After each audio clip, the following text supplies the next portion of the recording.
చీకటిలో చేస్తాడంట. కానీ గుర్తుపెట్టుకోండి, అందుకని దేవుడు పర్ఫెక్షన్ కోసం వెతకట్లేదు. దేవుడు దేని కొరకు వెతుకుతున్నాడు? నీ హృదయము. Are you willing and obedient? నువ్వు నీ మనసులో, దేవా నాకు కొద్దిగా భయం ఉంది కానీ నేను నిన్ను వెంబడించాలని కోరుకుంటున్నాను, నేను విధేయత చూపిస్తానని నువ్వు అడుగు వేస్తే దేవుడు దాన్నే తీసుకొని ఆశీర్వదిస్తాడు. అందుకని బైబిల్లో ఉంటుంది, if you are willing and obedient you shall eat the good of the land. కాబట్టి మీరు చిత్తగించి లోబడినట్లయితే దేశం యొక్క మంచి పంటను అనుభవిస్తారు. హల్లెలూయా.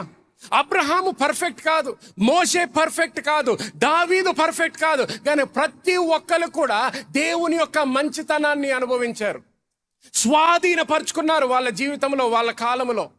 వాళ్ళ జీవితాలు వ్యర్థము అవ్వలేదు.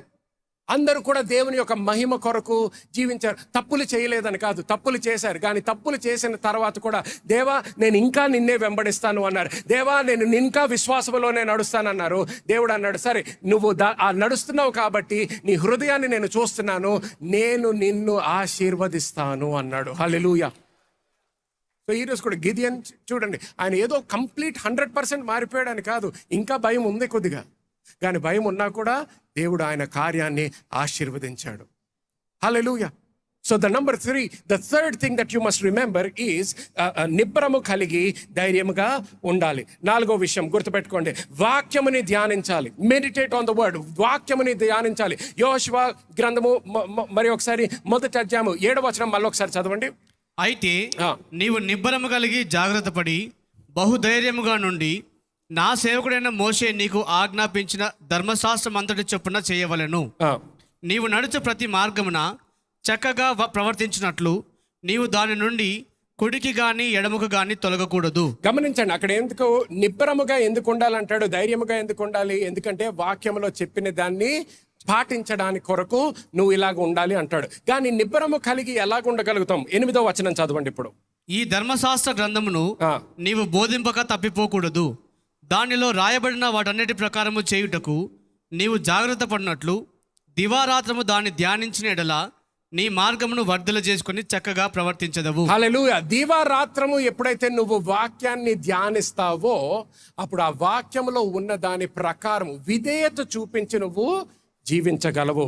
హల్లెలూయా. చూడండి, to meditate on the word, దివారాత్రము ధ్యానించడం, వాక్యము మీద ధ్యానించడం అంటే ఏంటి? 3 విషయాలు గుర్తుపెట్టుకోండి. లోతుగా తలంచుట. లోతుగా తలంచుట అంటే కేవలం చదివేసి పక్కన పెట్టేయడం కాదు, కానీ ఏదైతే చదివారో దాన్ని లోతుగా తలంచాలి. 2వది రిఫ్లెక్ట్ అపాన్ ఇట్, పరిశీలించుట. పరిశీలించుట, examine it, reflect upon it. Number 3, దేవుని వాక్యాన్ని హృదయములో చేర్చుకొనుట, లేకపోతే చేర్చుకోవాలి. దేవుని వాక్యాన్ని నీ హృదయంలో చేర్చుకోవాలి. Internalise the scripture. ఆ వాక్యాన్ని నీ హృదయంలోకి చేరేటటువంటి విధానములో నువ్వు ధ్యానించాలన్నమాట. అప్పుడు నీ మనసు మారి రూపాంతరము చెందుతుంది. అప్పుడు ఆ వాక్యము ద్వారా నీకు కావలసినటువంటి నడిపింపు నువ్వు చూడగలుగుతావు. ఆ వాక్యము ద్వారా నువ్వు దేవునితో సంబంధము నీ జీవితంలో స్థిరపరచబడుతుంది. రాసుకోండి ఇది, you cannot possess spiritually what you ignore scripturally. వాక్య ప్రకారము నువ్వు నిర్లక్ష్యం చేసిన దాన్ని ఆత్మీయంగా స్వాధీనపరచుకోలేవు. వాక్యములో నువ్వు దేన్నైతే నిర్లక్ష్యం చేస్తావో, whatever you ignore scripturally, వాక్యములో దేన్నైతే నువ్వు నిర్లక్ష్యం చేస్తావో అది ఆత్మలో నువ్వు స్వాధీనం పరచుకోలేవు. You cannot possess it. చూడండి, కొంతమంది పరిశుద్ధాత్మ విషయం వచ్చేసేటప్పటికి నిర్లక్ష్యం చేస్తారు. వాక్యంలో ఉంది, వాక్యంలో లేదని కాదు, వాక్యంలో క్లియర్గా ఉంటుంది, కానీ వాక్యంలో ఉన్నా కూడా అది ఎందుకు లేదు పక్కన పెడదాం అనుకుంటారు. సో ఏం చేసినట్టు? ఇప్పుడు నిర్లక్ష్యం చేసినట్టు. సో వాక్యంలో నిర్లక్ష్యం చేసినందుకు ఇప్పుడు ఏమవుతుంది? వాళ్ళు దాన్ని స్వాధీనపరచుకోలేరు. ఆ వాగ్దానాన్ని వాళ్ళు స్వాధీనపరచుకోలేకపోతున్నారు, ఆ వాగ్దానాన్ని వాళ్ళు అనుభవించలేకపోతున్నారు. ఎందుకు? నిర్లక్ష్యము చేసినందుకు. కొంతమంది ఆర్థిక విషయాలు వచ్చేసేటప్పటికి ప్రార్థన చేస్తారు, దేవా నాకు ఈ విషయంలో నాకు నీ మేలు కనిపించాలి, నాకు ఇక్కడ డబ్బు అవసరం ఉంది, అక్కడ డబ్బు అవసరం ఉందని. కానీ ఎప్పుడైతే వాక్యములో ఆర్థిక విషయాల గురించి దేవుడు ఎటువంటి జ్ఞానము విడుదల చేశాడో అది తెలుసుకోకుండా దాన్ని నిర్లక్ష్యము చేశారనుకోండి, ఇప్పుడు ఆ ఆశీర్వాదాన్ని నువ్వు స్వాధీనపరచుకోలేవు. అందరికి అర్థమవుతుందా? అందుకని వాక్యము మీద మనము ధ్యానించాలి. వినుట వలన విశ్వాసం వస్తుంది. విశ్వాసం వచ్చిన తర్వాత కూడా ధ్యానించాలి. అందరూ ధ్యానించాలి అనండి. ధ్యానించాలి. హల్లెలూయా. సో గుర్తుపెట్టుకోండి, Philippians chapter 4:8 says, finally లేకపోతే తెలుగులో చదవండి ఒకసారి. ఫిలిప్పీయులకు రాసిన పత్రిక 4:8 Yeah.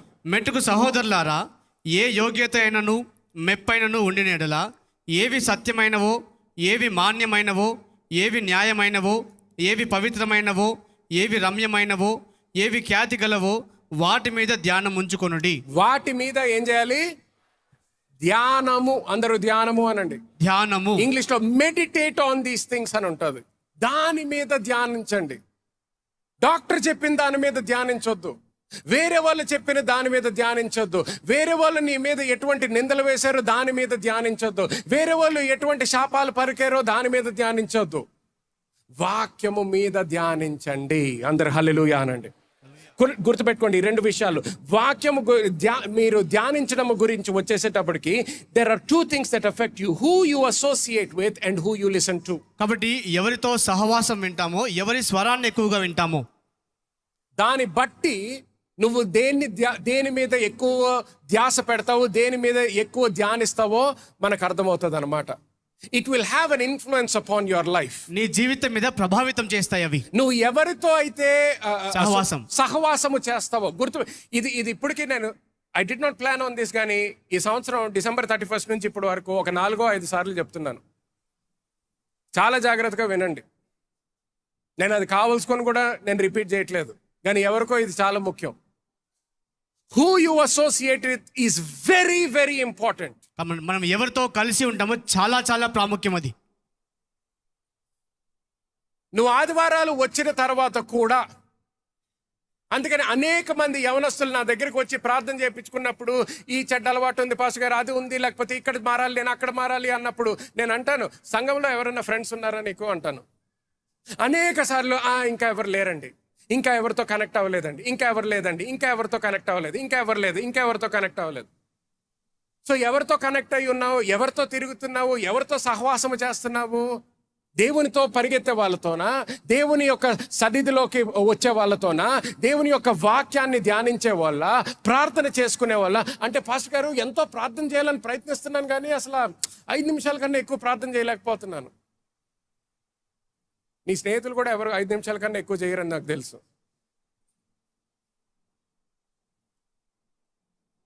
నీ స్నేహితులు అందరూ కూడా 5 నిమిషాల కన్నా ఎక్కువ ప్రార్థన చేసేవాళ్ళు అనుకో, నువ్వు కూడా 5 నిమిషాల కన్నా ఎక్కువ చేస్తావు. నీ స్నేహితులు అందరూ కూడా బైబిల్ రోజు చదివే వాళ్ళు అయితే నువ్వు కూడా రోజు బైబిల్ చదువుతావు. నీ స్నేహితులు అందరూ రోజుకి ఒక్క మెసేజ్ అన్నా వాళ్ళ చెవుల్లో పెట్టుకొని ఏదో పనిలో కానీ ఒక్క మెసేజ్ అన్నా నేను వినాలి అనేటటువంటి స్నేహితులు ఉన్నారనుకో, నువ్వు కూడా తప్పకుండా వాక్యం వింటావు ప్రతిరోజు. నీ స్నేహితులు అందరూ కూడా విశ్వాసంలో ఎదుగుతున్నారనుకో, 100% నువ్వు కూడా విశ్వాసంలో ఎదుగుతావు. గ్యారంటీ, అది గ్యారంటీ వాక్యంలో ఉంది. He who stays with the wise will become wise, but the association of the fools makes the wise man a fool as well. కాబట్టి బుద్ధిహీనులతో సహవాసము జ్ఞానము గలవాన్ని కూడా బుద్ధిహీనంగా చేస్తుంది. But even the fool can become wise by associating with the wise. అయితే జ్ఞానులతో సహవాసం చేసినప్పుడు బుద్ధిహీనుడు కూడా జ్ఞానవంతుడగును. కొంతమంది ఉంటారు, పాస్టర్ గారు నేను అప్పుల పాలైపోయాను. 99% నీ స్నేహితులందరికీ కూడా అప్పులే ఉన్నాయి.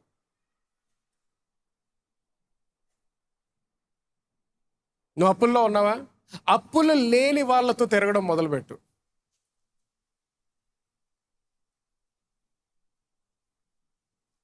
అప్పులు లేని వాళ్ళతో తిరగడం మొదలుపెట్టు. వాళ్ళ అలవాట్లు నీకు వస్తాయి. చూడండి, మనం చిన్నపిల్లలకి ఏం చెప్తాం? ఒరేయ్, వెనకాల కూర్చునే వాళ్ళతో కూర్చోద్దురా నువ్వు క్లాస్లో. ఎక్కడ కూర్చోవాలి? ఎక్కడ? మరి చర్చికి వచ్చినప్పుడు ఎందుకు మర్చిపోతావు ఇది?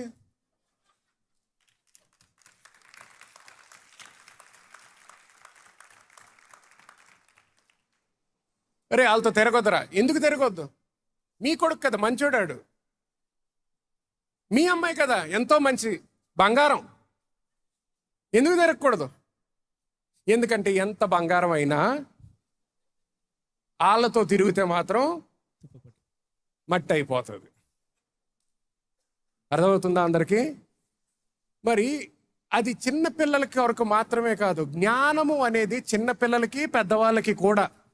పెద్దగా అవుతున్న కొలది మనకి జ్ఞానం తక్కువ అయిపోకూడదు. ఒక్కళ్ళు హల్లెలూయా అన్నారు దానికి. జ్ఞానము దేవుడి నుంచి. హల్లెలూయా.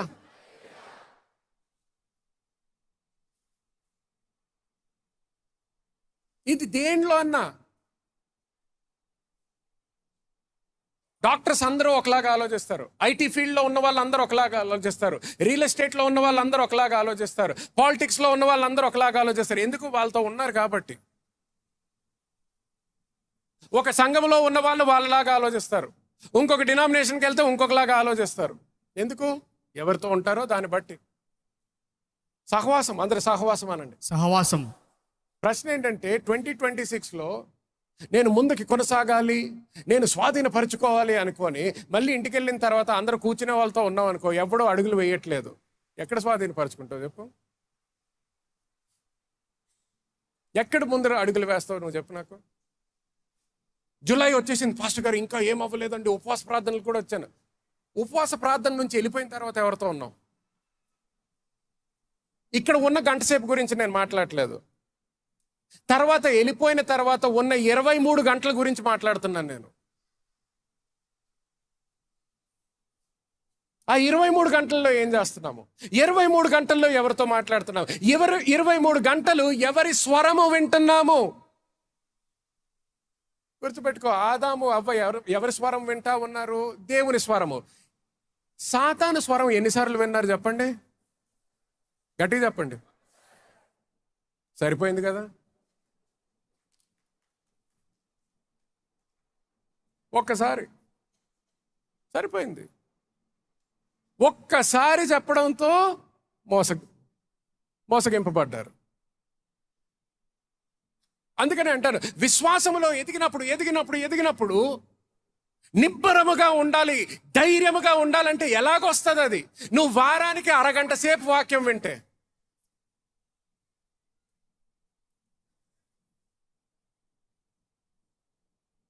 పాస్టర్ గారు మీరు గంట కన్నా ఎక్కువ చెప్తారు కదా. అవును, కానీ మీరు వినేది అరగంట కదా.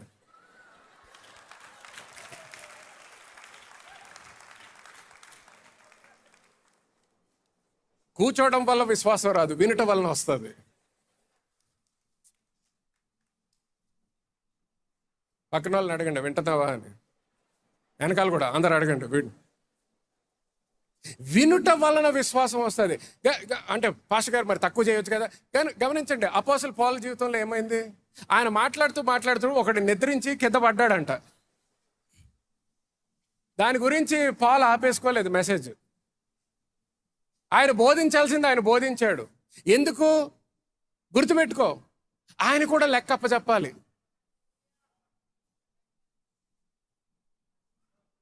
పరలోకానికి వెళ్ళిన తర్వాత అరే సగం చెప్పి ఆపేసావు ఎందుకంటే అంటే ఆయన పడిపోయాడు కదా దేవా అందుకని ఆపే.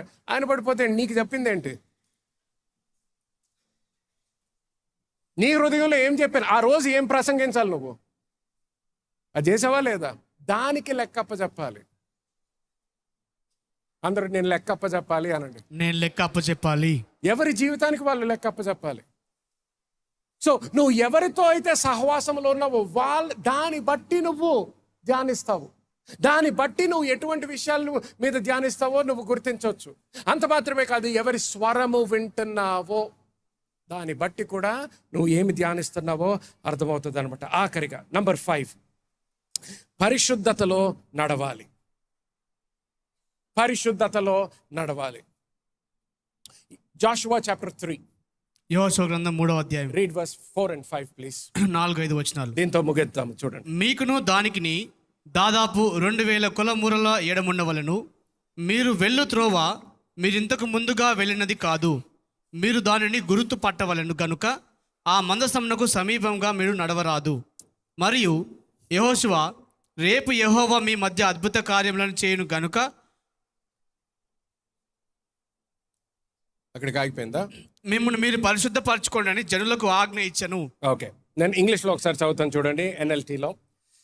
Since you have never traveled this way before, they will guide you. మీరు ఇంతకు ముందు వెళ్ళిన త్రోవ కాదు కాబట్టి దాన్ని గుర్తుపట్టవలెను. ఈ సంవత్సరము మనం అడుగులు వేసేది ఎప్పుడు కూడా ఈ త్రోవలో మనం వెళ్ళలేదు.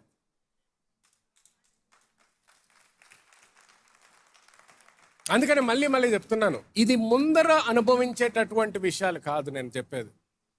నా పాస్టర్ గారు, నేను యెహోషువ కథ ముందరే తెలుసు. ఈ బైబిల్లో కొత్త కథలు రాయలేము ఇప్పుడు, కానీ దానిలోంచే దేవుడు మనతో మాట్లాడగలడు. దానిలోంచే దేవుని యొక్క విశ్వాసం మనకిస్తాడు. దానిలోంచే ఆయన మనసు మనం అర్థం చేసుకోగలము. నువ్వు 100 సార్లు చదివితే 100 సార్లు దేవుడు దాని నుంచి నీతో మాట్లాడగలడు. ఇక్కడ చూడండి, 4వ వచనంలో ఏమంటున్నాడంటే, since you have never travelled this way before, అంటే నువ్వు ఎప్పుడు కూడా ఈ డైరెక్షన్ లో ఈ ప్రాంతానికి నువ్వు ట్రావెల్ అంటే ప్రయాణం చేయలేదు. ఎన్నో ప్రయాణాలు చేశాడు యెహోషువ, కానీ ఈ ప్రయాణం మాత్రం చేయలేదు. ఈ ప్రయాణం చేయలేదు. You have not travelled this way before.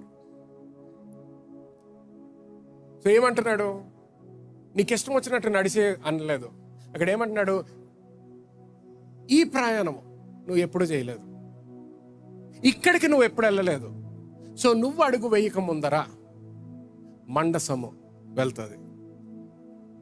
The ark will move forward. ఎప్పుడైతే మందసం ముందరికి వెళ్తుందో గుర్తుపెట్టుకోండి, the ark of the covenant represents the presence of God. దేవుని మందసం అంటే దేవుని సన్నిధికి సూచన. అది దేవుని యొక్క సన్నిధి. అంటే నూతన నిబంధనలో మనం ఇందాక చూసాము, రోమాపత్రిక 8వ అధ్యాయంలో దేవుని యొక్క నడిపింపు. దేవుని యొక్క నడిపింపు ఎప్పుడైతే నీ జీవితంలో ఉంటుందో, నువ్వు ముందర వెళ్ళిన ప్రాంతాలకే వెళ్ళడము కాదు, నూతన ప్రాంతాలకి తీసుకెళ్తాడు దేవుడు నిన్ను. నూతన ప్రాంతాలకి. చూడు, నువ్వు నీ సొంత శక్తితో వెళ్ళావనుకో, నీకు తెలిసిన ప్రాంతాలకి మాత్రమే వెళ్తావు. అందుకని ఏమంటున్నాడు? మందసం ముందర వెళ్తుంది. ఇంగ్లీష్లో ఇలాగుంటుంది. Go back to English.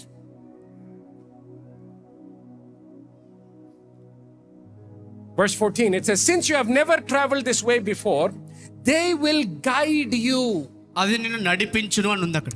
Stay about half a mile behind and keep clear distance between you and the ark.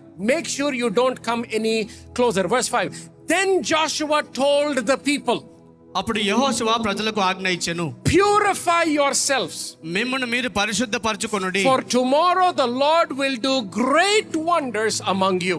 రేపు యెహోవా మీ మధ్య అద్భుత కార్యములను చేయును. హల్లెలూయా. కానీ గమనించండి, అక్కడ ఏమన్నాడు యెహోషువ? వాళ్ళకి ఇచ్చిన ఇన్స్ట్రక్షన్ ఏంటి? మిమ్మల్ని మీరు పరిశుద్ధపరచుకొనుడి. మిమ్మల్ని మీరు పరిశుద్ధపరచుకోండి. గమనించండి, వాళ్ళు పాత నిబంధనలో ఉన్నారు.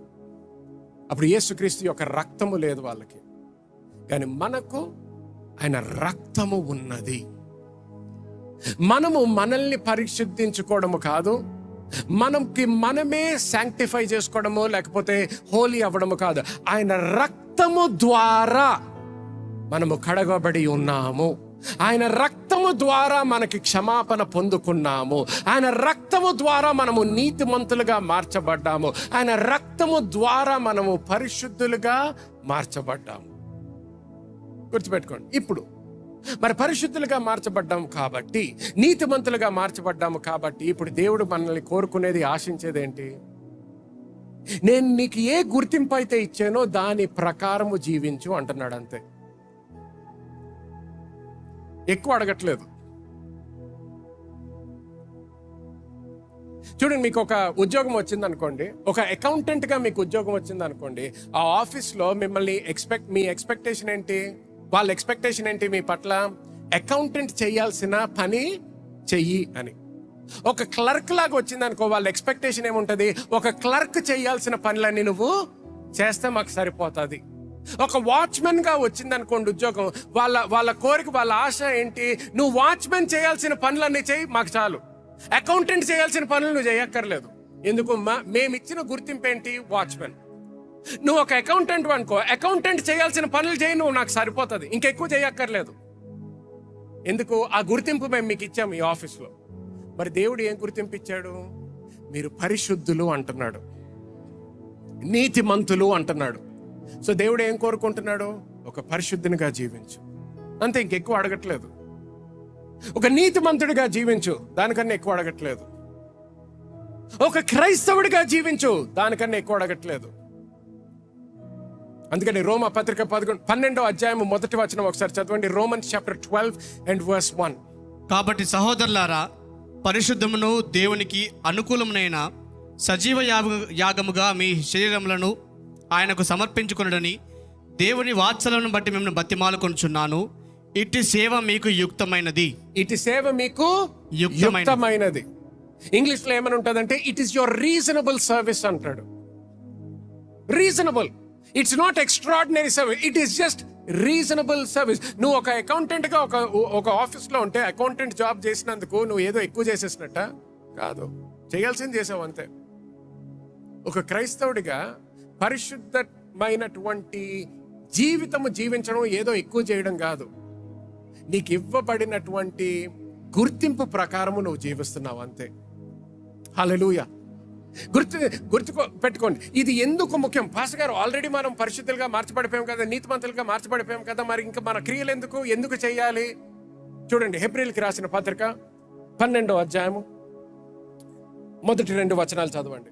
ఇంత గొప్ప సాక్షి సమూహము మేఘము వలె మనలను ఆవరించి ఉన్నందున మనం కూడా ప్రతి భారమును సులువుగా చిక్కులబెట్టు పాపమును విడిచిపెట్టి విశ్వాసమునకు కర్తయు దానిని కొనసాగించువాడినైన యేసు వైపు చూచుచు మన ఎదుట ఉంచబడిన పందెములో ఓపికతో పరిగెత్తుదము. హల్లెలూయా. ఓపికతో పరిగెత్తుదము. ఇంగ్లీష్ లో రన్ విత్ ఎండ్యూరెన్స్ అని ఉంటది. సహనముతో పరిగెత్తవాలి. సహనముతో పరిగెత్తాలి. అంటే ఎందుకు సహనంతో పరిగెత్తాలి?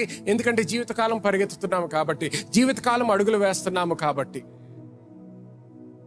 జీవితకాలము ఒక వారం కాదు, ఒక నెల కాదు, ఒక సంవత్సరం కాదు, జీవిత కాలము అడుగులు వేయాలి కాబట్టి, జీవిత కాలము పరిగెత్తుతున్నాము కాబట్టి అన్ని కూడా పక్కన పెట్టమంటున్నాడు. పాపాన్ని కూడా పక్కనే పెట్టమంటున్నాడు. గుర్తుపెట్టుకో, పాపానికి నువ్వు ఎప్పుడైతే ద్వారము తెరుస్తావో, when you sin there is compromise in your life. పాపము చేసినప్పుడు జీవితంలో రాజీ పడిపోతున్నావు. When you compromise, రాజీ పడినప్పుడు you begin to live with a sense of fear. భయముతో మనం జీవించడం మొదలు పెడతాం. Your confidence in God is affected because of that sin. ఆ పాపాన్ని బట్టి దేవునిలో నీకున్న ధైర్యము చెడిపోతుంది. ఇప్పుడు నిబ్బరంగా జీవించలేవు, ధైర్యముతో జీవించలేవు. గమనించు, దేవుడు నిన్ను ప్రేమించడం ఆపేశాడు అనలేదు. దేవుడు నిన్ను ఇంకా ప్రేమిస్తూనే ఉంటాడు. కానీ నువ్వు ఆ ప్రేమలో విశ్వసించడానికి నువ్వు భయపడతావు. నీకు ఆ కాన్ఫిడెన్స్ పోతుంది ఆయన ప్రేమలో. ఇప్పుడు నువ్వు తప్పు చేసావు కాబట్టి, పాపం చేసావు కాబట్టి, అమ్మో దేవుడు నన్ను ఇక్కడ శిక్షిస్తాడేమో, అమ్మో ఇది చేసిన దీని నుంచి ఫలము వస్తుందో రాదో, అమ్మో ఇంటర్వ్యూకి వెళ్ళినా కూడా ఉద్యోగం వస్తుందో రాదో, బిజినెస్ స్టార్ట్ చేసిన వ్యాపారం సక్సెస్ అవుతుందో లేదో, లేకపోతే నేను దేవుని యొక్క పరిచర్యలోకి అడుగు వేసినా కూడా దేవుని యొక్క ఆశీర్వాదం ఉందో లేదో, ఇదంతా ఏంటి? కన్ఫ్యూజన్, ఆందోళనలో నువ్వు జీవించడం మొదలు పెడతావు. ఎందుకంటే పాపానికి నువ్వు ద్వారము తెరిచావు కాబట్టి. ఈ సమయంలో మీ అందరి కోసం ఇప్పటి వరకు మీరు చూసిన ఈ వర్తమానం ద్వారా ఆశీర్వదింపబడ్డారని నమ్ముతున్నాము. మీలో ఎవరికైనా ప్రార్థన అవసరతలు ఉన్నట్లయితే మా ప్రార్థన బృందము మీ కొరకు తప్పకుండా ప్రార్థించెదరు. స్క్రీన్ పైన ఉన్న మినిస్ట్రీ నెంబర్ ని సంప్రదించగలరు. 9010143687. ఈ నెంబర్ కి మీరు కాల్ చేయవచ్చు. 9010643687. ఈ పరిచర్య ద్వారా బలపడుతున్న మీరందరూ దేవుని రాజ్యంలో విత్తాలను ఆశపడుతున్నట్లయితే స్క్రీన్ పైన ఉన్న క్యూఆర్ కోడ్ ని స్కాన్ చేసి మీ కానుకలను పంపించగలరు. Account number 9170200319555091. IFSC code UTIB 000179 Axis bank. 91702003195591. IFSC code UTIB 0001798 Axis bank. అద్భుతమైన ఆరాధన మరియు బలమైన వాక్యంతో ప్రతి ఆదివారం ఎంతో ఘనంగా సర్వీసెస్ జరుగుతున్నాయి. ఎన్నో అద్భుత కార్యములు, సాక్ష్యములను మేము వింటున్నాము. మీరు కూడా బలమైన సాక్ష్యంతో విజయవంతమైన జీవితాన్ని కలిగి ఉండాలని ఆశపడుతున్నట్లయితే ఈ ఆరాధనలో పాల్పంచుకోవాల్సిందిగా కోరుకుంటున్నాము. ప్రతి ఆదివారం ఉదయం 8 గంటలకు ఇంగ్లీష్ ఆరాధన మరియు 10:30 తెలుగు ఆరాధన సంధ్య కన్వెన్షన్ గచ్చిబౌలిలో జరుగుతున్నాయి. మీరు మరియు మీ బంధుమిత్రులు హైదరాబాద్ పరిసర ప్రాంతాల్లో నివసిస్తున్నట్లయితే ఈ సర్వీసెస్ కి ప్రేమపూర్వకంగా ఆహ్వానిస్తున్నాము. ఈ ఇప్పుడు వరకు చూసిన మెసేజ్ ద్వారా మీరు అందరూ ఆశీర్వదించబడ్డారని నేను నమ్ముతున్నాను. మీ జీవితంలో దేవుని యొక్క ప్రేమ గురించి ఎక్కువ తెలుసుకోవాలనుకుంటున్నట్లయితే, దేవుని యొక్క వాక్యములో ఎదగాలనుకుంటున్నట్లయితే, మీరు అలాగే మీ కుటుంబము దేవుని యొక్క కాపుదల, దేవుని యొక్క ఆశీర్వాదంలో జీవించాలనుకుంటున్నట్లయితే మిమ్మల్ని అందరినీ కూడా మా న్యూ సిటీ చర్చ్ సండే ఆరాధనకు ప్రేమతో ఆహ్వానిస్తున్నాను. మీకు కావాల్సిన డీటెయిల్స్ అన్నీ కూడా మీకు స్క్రీన్ మీద ఉంటాయి. సో ఈ రోజు తీర్మానం తీసుకోండి, మీరు అలాగే మీ కుటుంబము వచ్చి మాతో పాటు దేవుణ్ణి ఆరాధించండి.